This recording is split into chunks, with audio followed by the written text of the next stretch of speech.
Hello and welcome. Today we spend a second day looking at the shepherds from Luke chapter 2.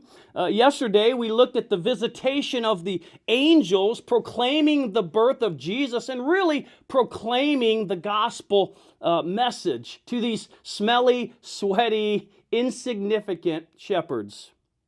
And because of it, their lives went from the mundane to the miraculous. Now, in today's devotional, I want to look at two responses of the shepherds to the birth of Jesus.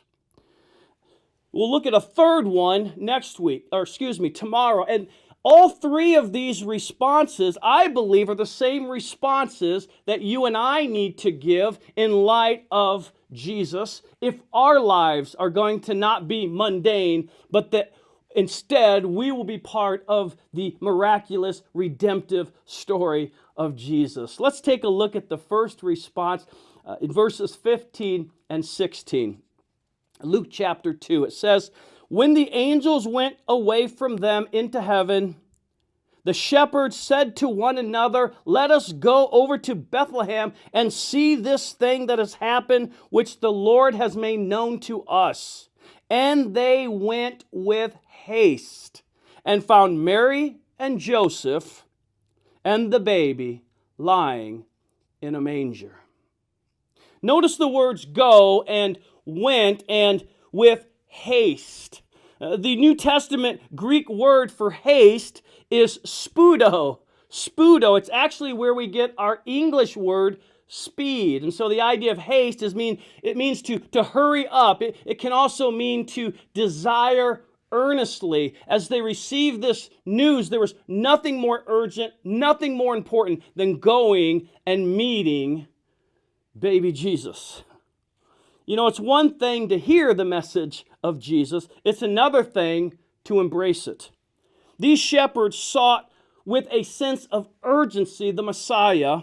Their lives went from the mundane to the miraculous because, number one, this is the first of two responses we'll look at today. Number one, they came to Jesus. They came to Jesus. Nobody's born a Christian.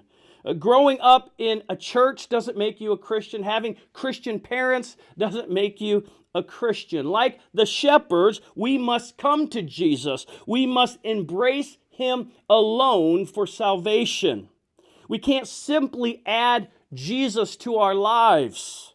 We must accept Him as Lord of all, or He's not Lord at all. That was their first response. Above all else, they came to Jesus. Look at the second response in verse 17 and 18. It says, "And when they saw it, they made known the saying that had been told them concerning this child. And all who heard it wondered at what the shepherds told them." The second response after coming to Jesus was that number two, they shared Jesus. They shared Jesus. These lowly shepherds were the very first people ever to share the good news of Jesus being born.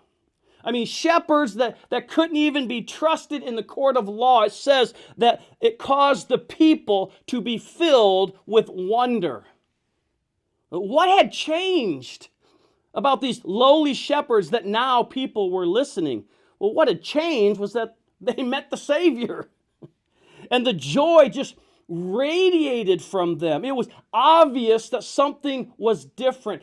Remember this: if the gospel has truly gotten a hold of you, you will want to give it away to others. Let me say that again. If the gospel has truly gotten a hold of you, you will want to give it away to others. C.S. Lewis wrote that the Son of God became a man to enable men to become sons of God. When we soak that in each and every day. Just remind ourselves each and every day that we went from condemned sinners to the sons and daughters of the King because of Jesus. Then sharing the gospel won't be a burden. It'll be something that we want to do because we want others to experience the joy and peace that we're experiencing in our lives. You want your life to count?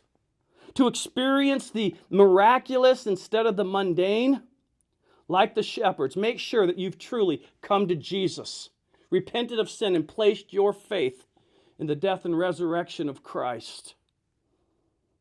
And secondly, make it your priority each and every day with your life and with your words to make Jesus known to others. Do that and watch what God will do in and through your life. You don't feel like you have much to offer? Remember the shepherds. Once the gospel's gotten a hold of us, we'll want to give it away to others.